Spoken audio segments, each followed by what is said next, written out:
Hello and welcome to Bitcoin with Jake. Today I've got Abhi Nair on the call. How are you? I'm doing very well, Jake. Thank you so much for having me. My pleasure. Thank you so much for joining. So there's tons of directions I'm hoping this conversation might go in, but it's a Bitcoin podcast, and so hmm what I want to talk through is your personal journey specifically, hmm and what really brings you into Bitcoin. So, do you have a genesis story, like you came across it once, ignored it, maybe looked at it a second time? Teach me a bit about what brought you to Bitcoin. In fact, my story happens to be slightly different from what we hear from most of the plebs, right? And it's the same for a lot of plebs over here in India as well. So for me, I luckily it's absolutely good fortune that I chanced upon an age-old video. It's called what Economic Armageddon and You. Okay, and Okay. this is in 2011. It was there on YouTube. So a friend showed it to me. I'll happily share the link with you for you Yeah, to share please. with Yeah. with your listeners. And so that video was speaking. It is beautiful and it is very nicely animated and all those things keeps you engaged. And it spoke of inflation, and spoke of stagflation. It spoke of depressions. It spoke of money printing, etc., etc., etc. And I was blown away because I was just about to get out of college when the whole world, seemingly came crashing down in 2008. And so I was observant. I was like, following up in newspapers, reading magazines, keeping up with the latest of what was happening. So understanding that a bailout, it was what, $700 billion or something of that sort, of the American banks being bailed out and General Motors being bailed out. That was a big deal, right? Hmm. So when I came across this video, I was able to appreciate it, and thankfully it stuck in my mind all these years later. So, and then 2018, I read this book called Blockchain Revolution. And so that at that time, blockchain and crypto was still not as bad as it has become these days. Hmm. So Blockchain Revolution by Don and Alex Tapscott. So that book, it spoke about very lucidly about how is it that there is no need of third parties anymore. What are the implications of that? Privacy, things like that. So basically, the book speaks of all of Bitcoin's ethos in one place, in one chapter, just that it uses the word blockchain instead of Bitcoin. So yeah, that set me off on the path that okay, this is, I have to get into this one way or the other. And fortunately, in 2020, I came across this company called Hexa Wallet, and I was off. Okay. It's almost like a small children's drawing, when there's dots and you just draw the dots, and then eventually you end up at this place you're like, this is what I want to work on. And hence I've started a podcast. How interesting. And so what I'm going to do, I did say on Twitter a couple of days ago that I was speaking to you, Abby, and anyone had any questions. And a friend of mine, the Wizard of Oz, hmm and he's asked kind of two questions. He says, what made him curious about Bitcoin? And I guess you've kind of touched on that with that video in 2011. But how do you see it relative to gold? And then he also hmm says, does his family see benefits of gold over Bitcoin? So shout out to the Wizard of Oz for the question. Thank you. I But I'd like to Yeah. tie in, like, why has he mentioned gold? Perhaps he knows you have a story along those lines specifically. I've done a bit of research, so I might know the answer, but answer as if I don't know, so the listeners out there get the story from the start. So, Sure. So India why is India gold has, important in India, and why does Bitcoin play into that? it's embedded in the culture, right? It's gold hodling is embedded in the culture.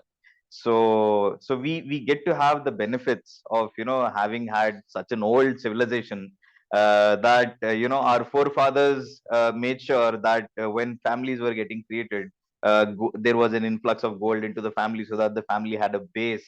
If everything went to shit, still there's something for them to fall back on.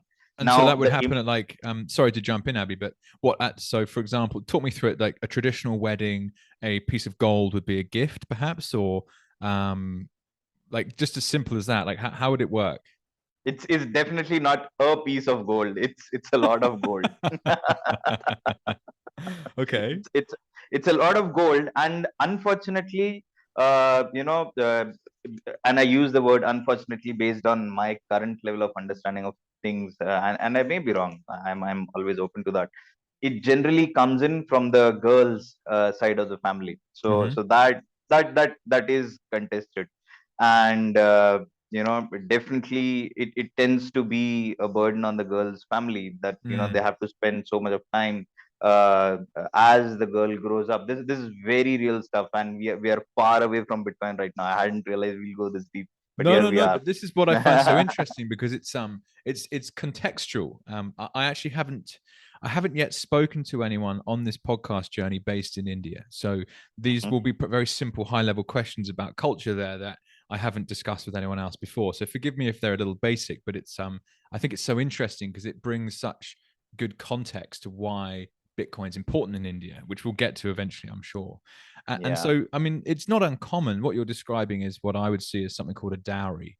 So if you have a daughter, your daughter has to be given, you know, in where I grew up in England, you know, people would give away farmland with their daughters or whatever the case might be. And this is a long time ago, admittedly, but yeah, traditionally I can see that. Okay. And so gold would be the preferential value transfer, so to speak. Okay, Yeah. so it's very deep in the culture.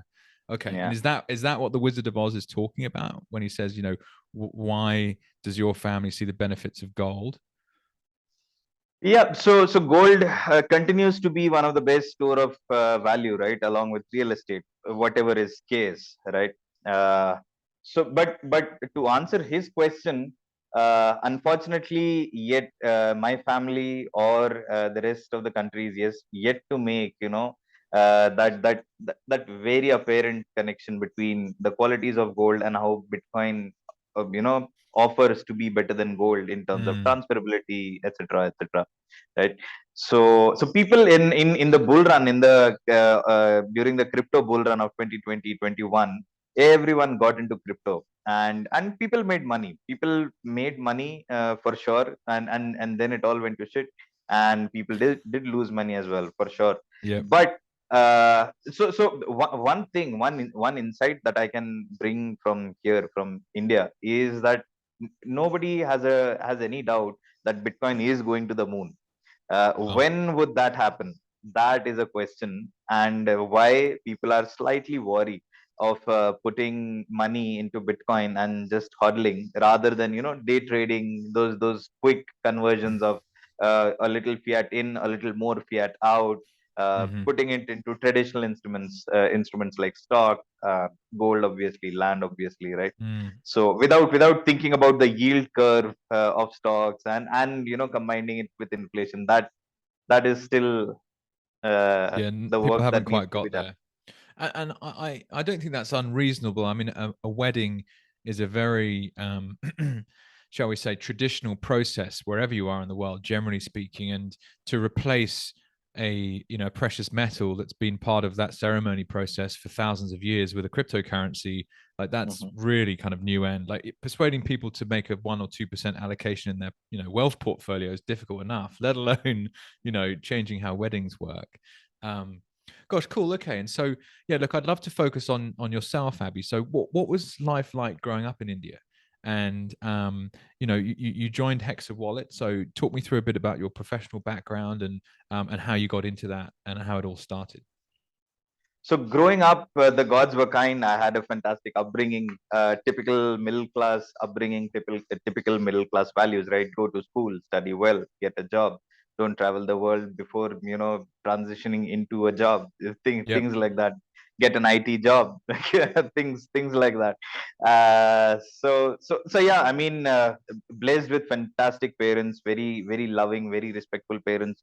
Uh, Extremely fortunate that, you know, they allowed me to pursue my fancies of entrepreneurship and startups, and pursuing whatever caught my fancy at different points, be it digital marketing, or be it startups, or now Bitcoin. So yeah, uh, God has been kind of a very good childhood, for sure.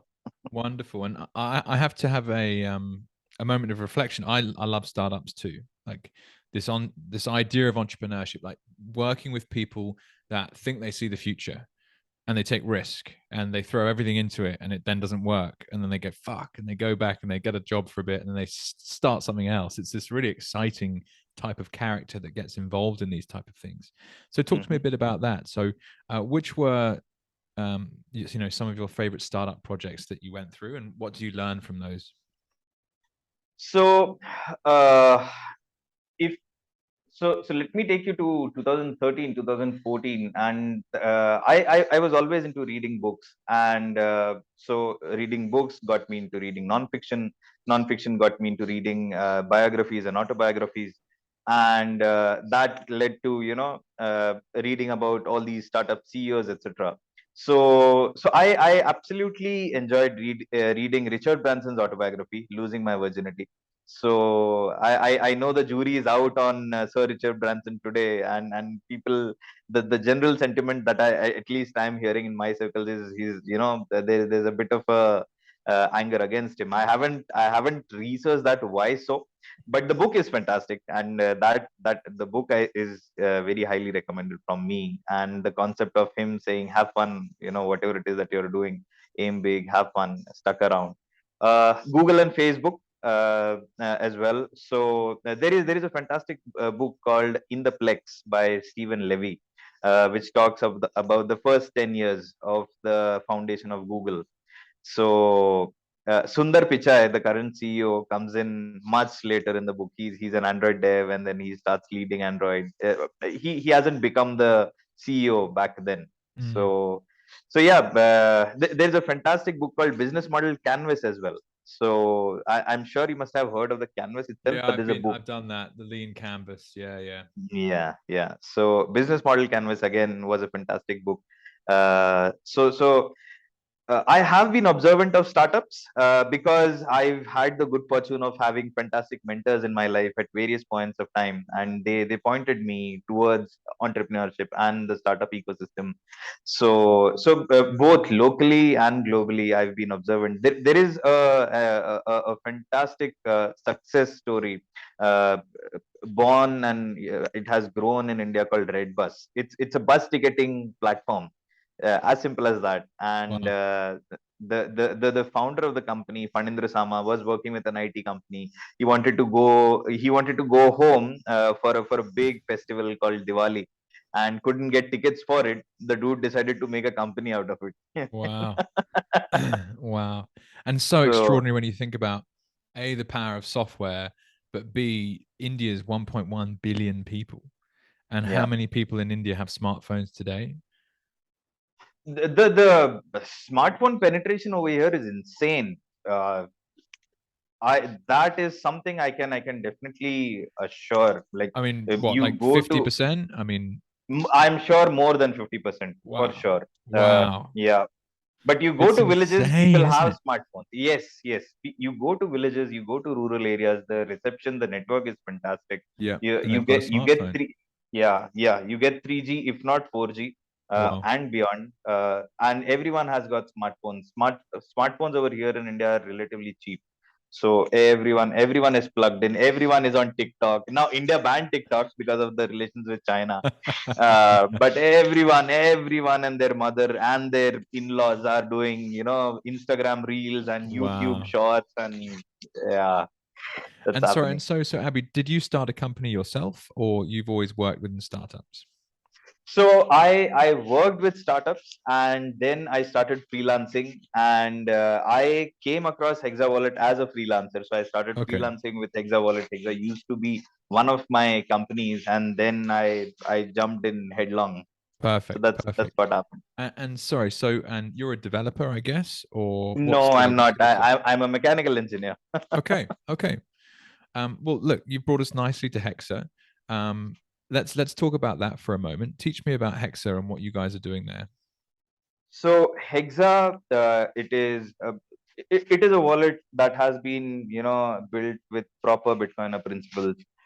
It is Bitcoin only. It will always be Bitcoin only, and self custodial. So Bitcoin that people keep in their wallet doesn't come to any central servers of ours. It's with them. It's their own. They back up using seed phrases. The very basics. It checks off the very basics of being a Bitcoin only wallet. And lots of learnings in the past 3 years, more than 3 years of the company's existence itself, and 2.5 years of me being at the company. So initially it was packed in with a lot of features. People could donate, people could create campaigns and donate to campaigns using the wallet, and we have, and it used to have a multi-sig account as well. We realized that it was becoming an everything product for every Bitcoiner, and that is and everything for everyone generally isn't a good idea, right? Yeah, it's hard. Yeah. So yeah, yeah, Yeah. yeah. So now What's we've your split it edge? open. As people would say, that kind of thing, right? What do you guys do better than anyone else? So the first thing is UX. We get phenomenal feedback on UX. The Okay. feedback has been consistently positive. So that is something that we are very proud of, amongst other things. Wonderful. Amongst other. And talk to me about the wallet market. Like, what does it mean to be Bitcoin only? How many Bitcoin only wallets are out there? What's the difference between custodial and non-custodial? And how are you seeing, adoption rates across the world? And what's the total size of the market you're going after? And just some of the mechanics of the business opportunity you're looking at. It will take time. That is our realization, for sure. Uh, Having looked at the 2021 bull run and the kind of noise that was out there at the same time, the crypto noise, right? At the same time, so many people started getting into Bitcoin, started becoming Bitcoin only, and the kind of signal that started coming out, it was very, very heartening to see. 2022 has been unfortunately a rude awakening, right? And doesn't seem that there is still a lot of work to be done, for sure, for people to start even getting what crypto is, and then trying to be able to make a difference between why shitcoins are called so, why Bitcoiners are always passionate, always the harbingers of doom. Mm, uh, so it is still uh, a little in the future that people start understanding why Bitcoin only, why self custody, mm, why not your keys, not your coins. So mm. that is what we are observing at the company. And I mean, I, for one, had some money in Celsius, for example. Hmm. Luckily, it was a very small percentage of my portfolio. So it was there as an experiment. But learning the hard way, right? It's a custodial service offering yield, and it blew up. Now, some of the funds might make their way back to depositors, but who knows? It's going to take a Yeah, long time, at the very least, to find out. And so, yeah, a non-custodial service like Hexa is so important. And yeah, just to reel back a second. So, do you envisage? And let's look at the mechanics of India, for example. Over 500 million people with a smartphone. They like gold. They're kind of working out that Bitcoin's a good bet long term. They're going to download a wallet. So that's 500 million people potentially as the market size to go after. Um, yeah. is that what you guys are looking to do, or like just what intrigues me basically is what's the use case for people in India with Bitcoin, and then how does Hexa potentially play into that, or is it a completely global product? Which I guess it can be from day one. So do you go after geography? Do you go after an age? Do you go after a specific characteristic? Um, yeah, sorry, there's quite a bit packed in there, but I'd Sure, love to sure, hear sure. this. No, no, no. So I'll break open the threads, or rather, I'll unwind the threads of it. So first of all, we are a global company. Hexa Wallet is available in like north of 170 countries. Okay. Uh, so that is one thing. We aren't specifically looking at the Indian market per se, or Yep. not looking at the Indian market per se, right? It's Mm, definitely not just a geographic uh, pursuit for us. It is more of, we understand that we are Bitcoin only, and people would not discover us right away. People would go looking for crypto companies. People would go looking for companies that give them higher percentage yields, for example, right? yep.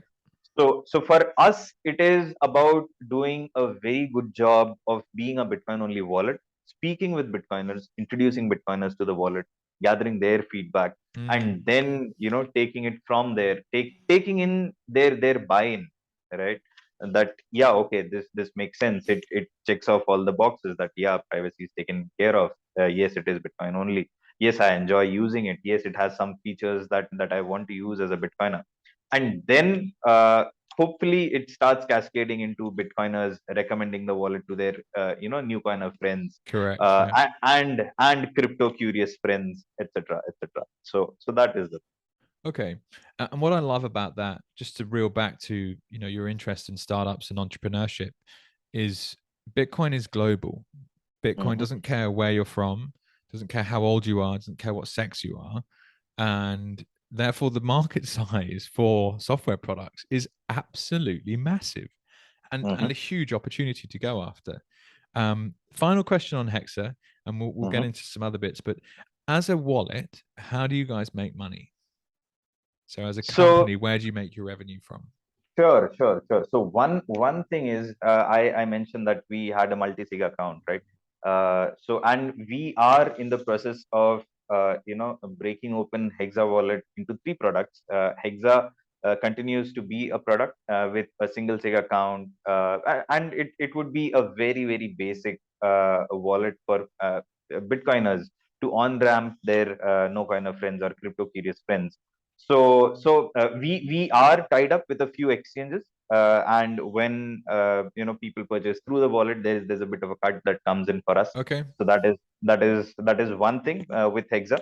But apart from that, we are launching something which we are calling Keeper, and Keeper is going to be a vault for Bitcoiners to hodl Bitcoin long term. So it seamlessly speaks with hardware wallets. It has multi-sig accounts, etc., etc. So that would be a subscription based model. So Okay. that is the Cool. the revenue model for our company. Yeah. And it's worth obviously bearing in mind, solving problems for people is the first Mhm, step, right? What problem are you mhm, solving? Okay, here's the solution, here's a product. Okay, love it. Once you've got to that stage, there's always other problems you can solve for people, and that's potentially where mhm, you can actually make your money. mhm. Especially with a software product, if it's free to use, then you've got to make money some other way. Very cool. Okay, well, I look forward to watching the progress of Hexa over the years to come. What I'd like to get into now, Abby, is more about the use case of Bitcoin in India. Mhm. And you're part of a group called Bitcoin for India. Yep. And so, teach me about Bitcoin for India, and then we'll talk a bit more about why it's so important there. So, so Bitcoin for India basically started off of a frustration, generally of Indian Bitcoiners' is frustration. Okay. So when I started working with Hexa Wallet, I slowly started getting exposed to individual Bitcoiners over here in India, doing their own thing in their own dens, and wondering to themselves the same existential questions, right, that every Bitcoiner has. That Mm, I'm so passionate about this, my friends don't get it. Am I the crazy one?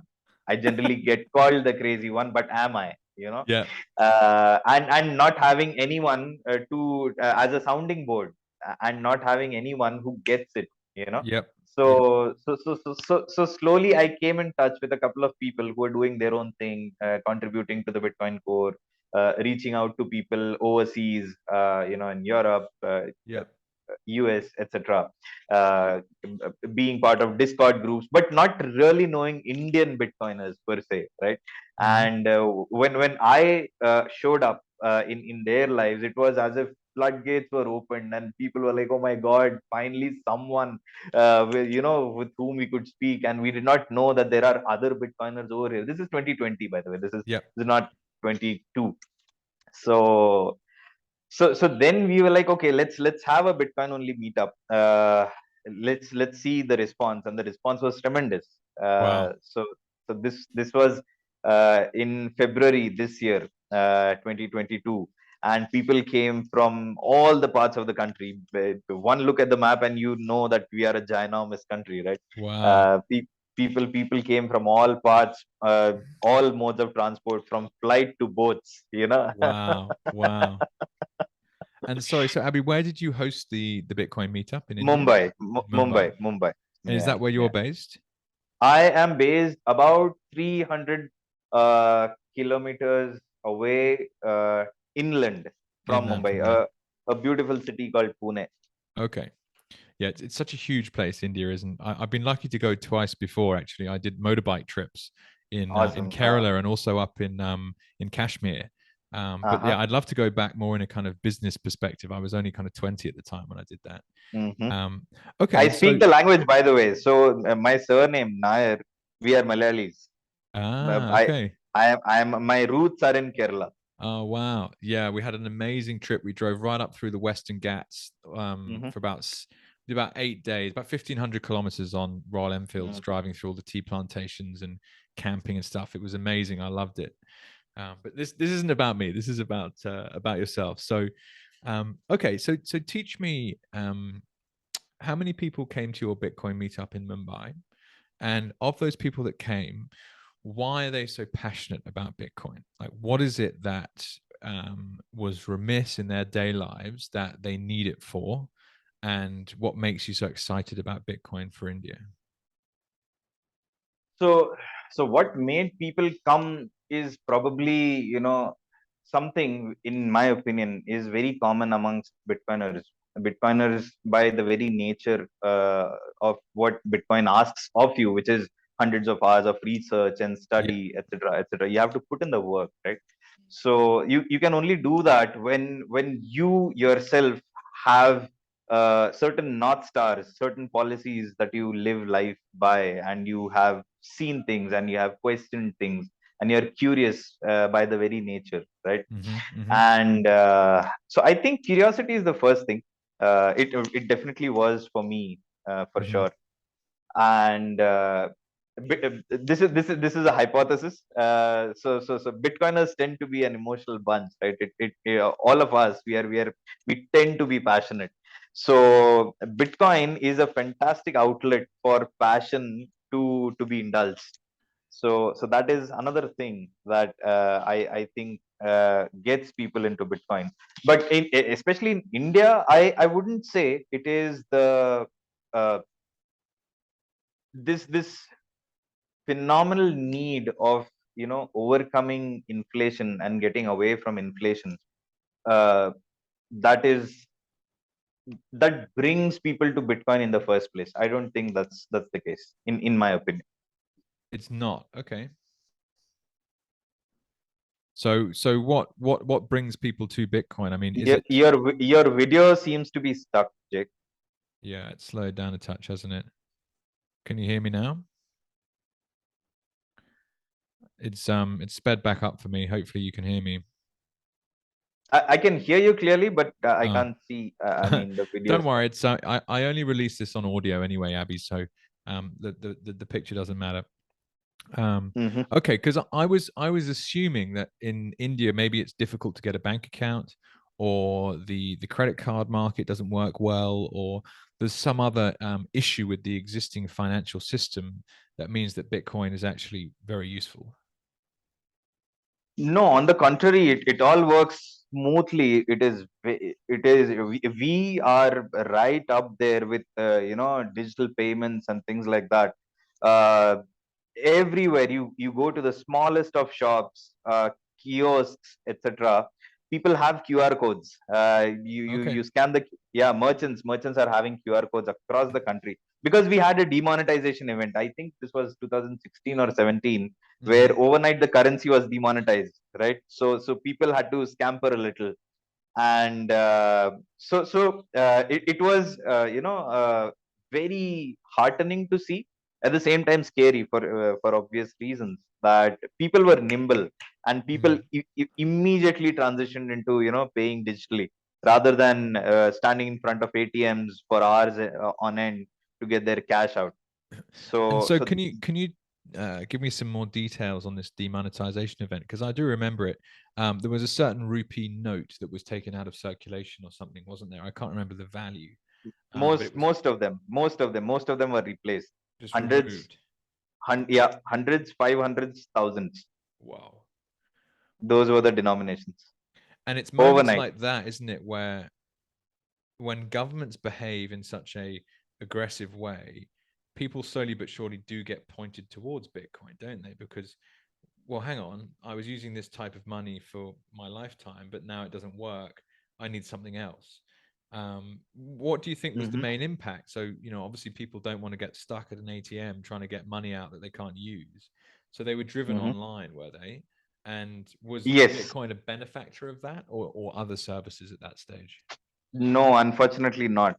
Bitcoin wasn't a benefactor of that, at least in India.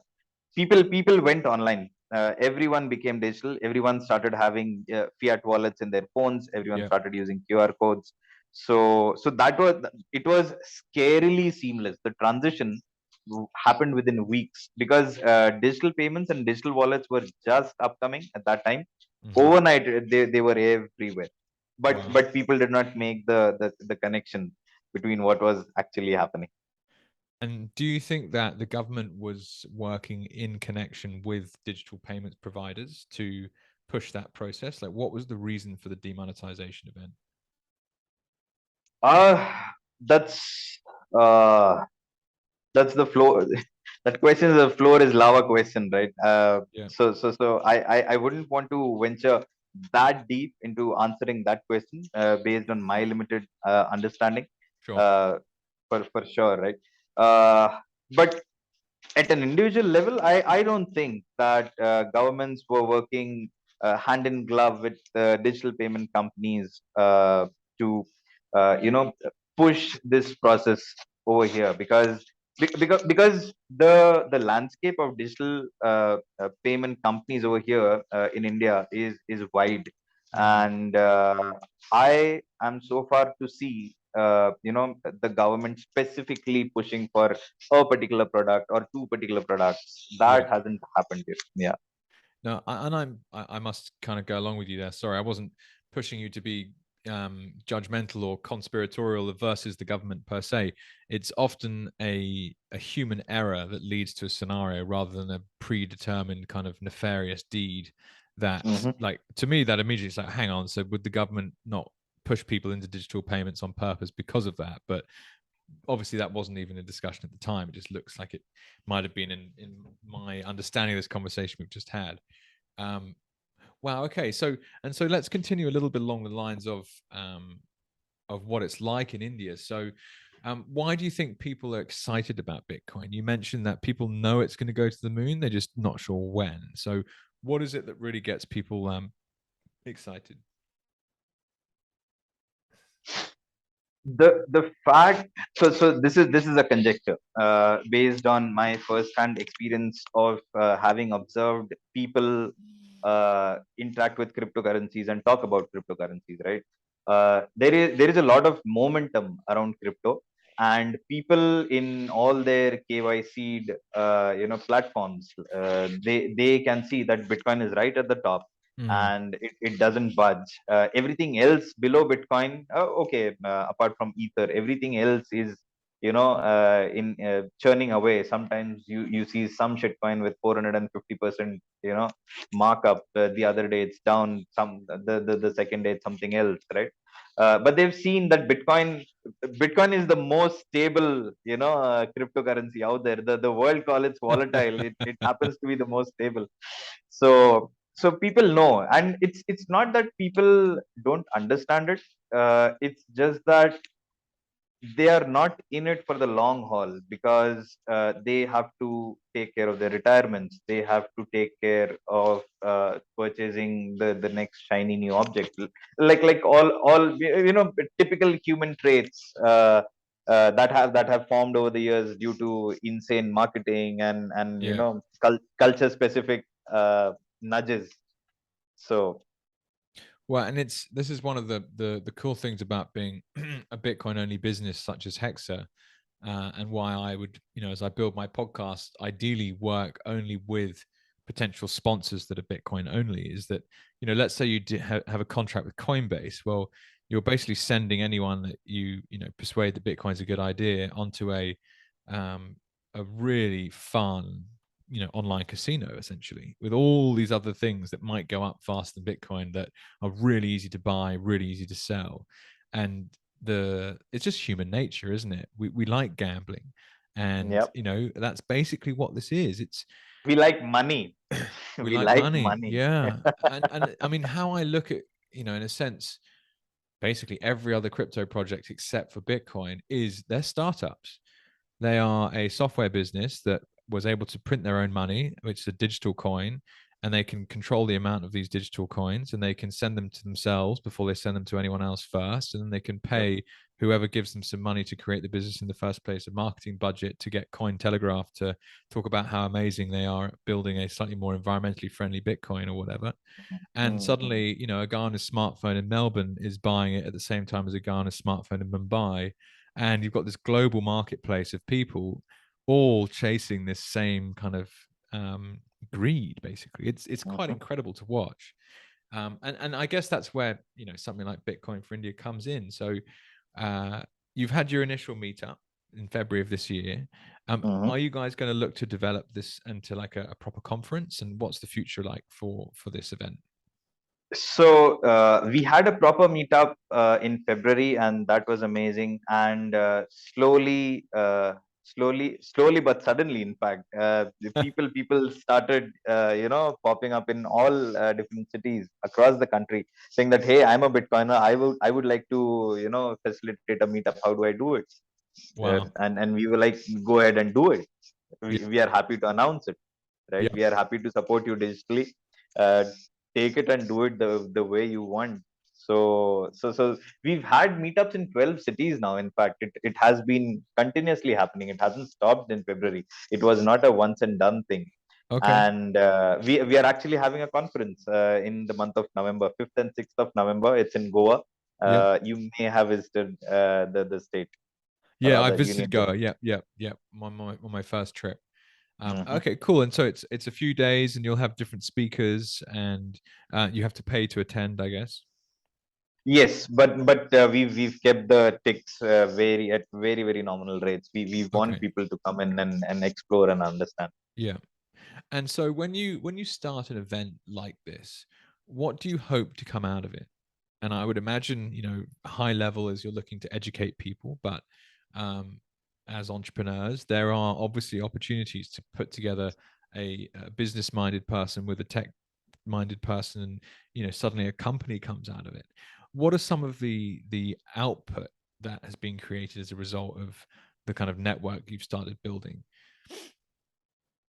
So is this a Bitcoin for India specific question, or is it a conference What? No, I specific mean question? just it's a whatever you make of it question. But for example, here in Australia, there was the Wizard of Oz actually is the founder of the Bitcoin Bush Bash, and him and three Mm, mates were stuck in different parts of Australia during the lockdowns, and they decided to have a meetup and talk about Bitcoin in a town in the middle of nowhere that was equidistant between them.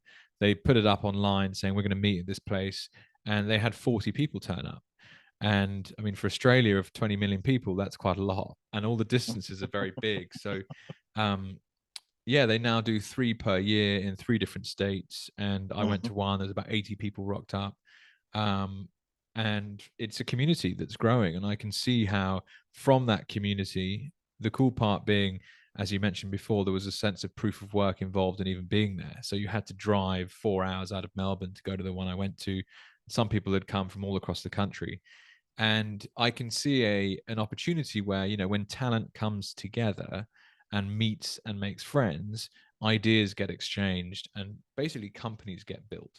So it's Yep. something I'm personally very keen to help develop here in Australia whilst I'm living here, is Mhm. communities. And out of those communities will come interesting opportunities to A, invest, and to B, build businesses. So are you seeing that as a result of what organically has grown into Bitcoin for India? I mean, you mentioned already 12 meetups. That's God knows how many people in India you've actually had, physically meet up now. But do you see what I Yeah. mean? So yes.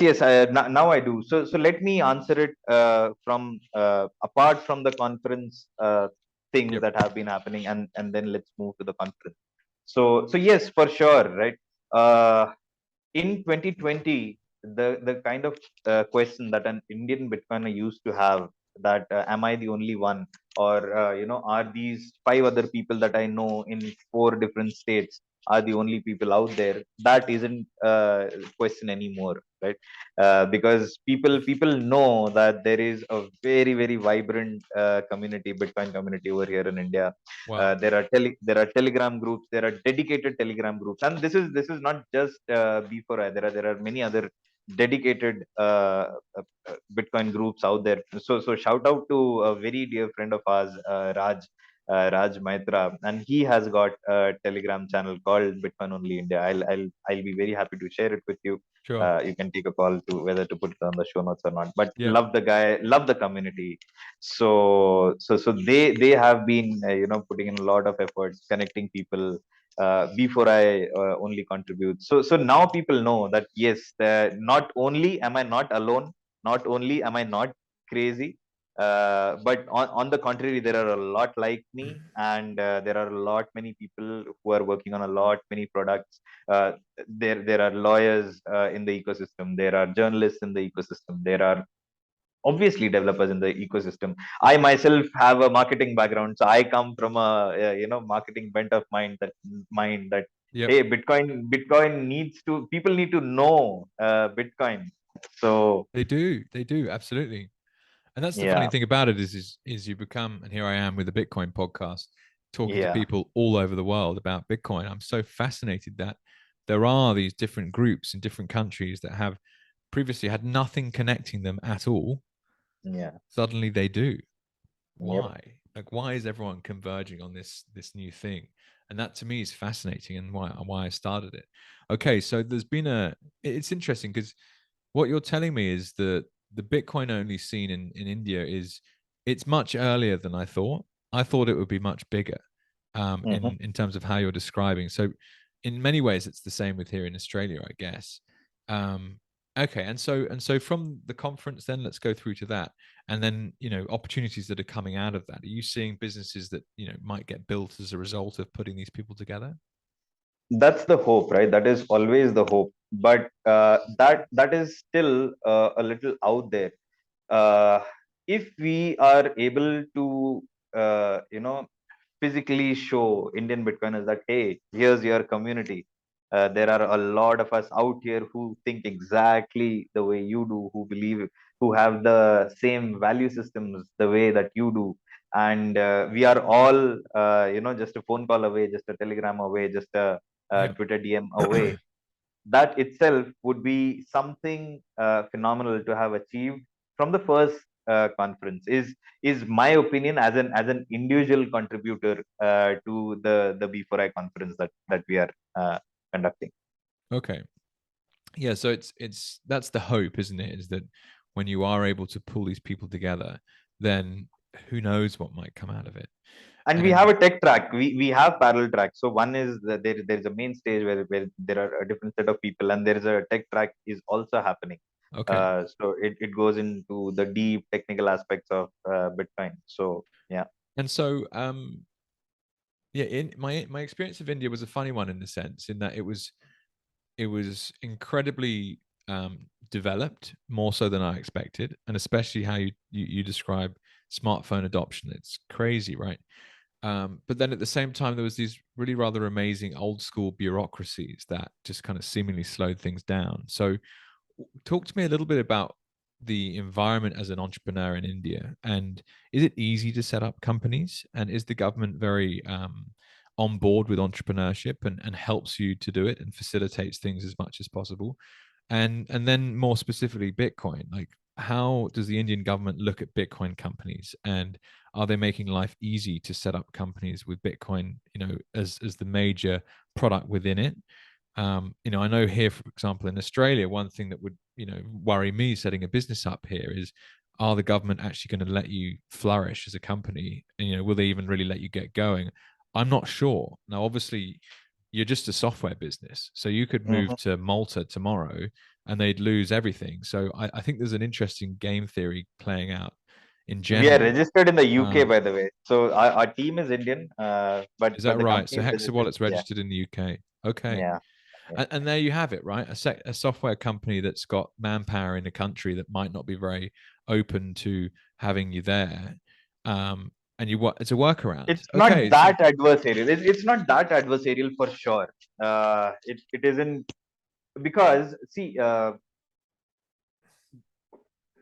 crypto exchanges are here in India for sure, and people are hodling and people are trading, and the government is taxing, right? The yeah. government is taxing like 30% of the gains. Wow, yeah, they like that. So yeah.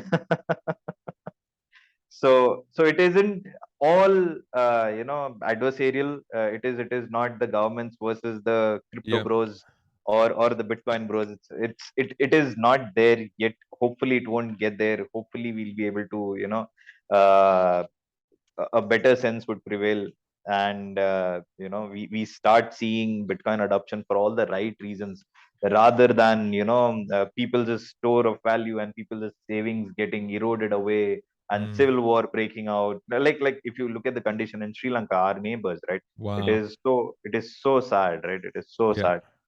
A country defaulting on its payments, on its debts, is insane. Who would have thought, right? Who would have thought that uh, you know they say millennials have it easy. Apparently millennials are having the hardest generation from quite some time, right?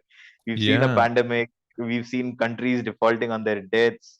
Well, and more will default too. I mean, just last week, my home country of England, Bank of England stepping in and buying whatever they're having to buy to shore up a pension market that's, you know, Mm, it's fucked. The whole thing's yeah, so crazy. It was the yeah. yeah, the gilt market and some swaps that these traders were playing around with, and it was just awful. And the British pound's obviously fallen against the dollar, and suddenly that's like, okay, even with the inflation rates in England are like 10%, and that's the official your your CPI. your voice your voice broke very badly, Jake, so I lost about 15 seconds. Oh, sorry. Can you hear me now, Abby? Yes, it's better. Yeah. I was just saying the situation in England, and how the Bank of England's just turned on the money printer essentially. Um, Even with inflation rates at 10%, they're doing it already, which is just extraordinary. You would have expected them to try and get CPI back to under 5%, but they haven't waited around. Um, so what we're going to see going forwards, I mean, these countries are bankrupt. So your lots your more voice is countries are going breaking, to. Jake. You will have to take care of the internet. This part will have to be edited out. Oh no, that's a shame. Can you hear me now? Hello, Yes. I'm back. Let's your see what your happens. videos your videos frozen for sure. I'm going to turn my video off. Hang on. Yes. That might be helpful. Um, Let me just start again. Abby, can you hear me?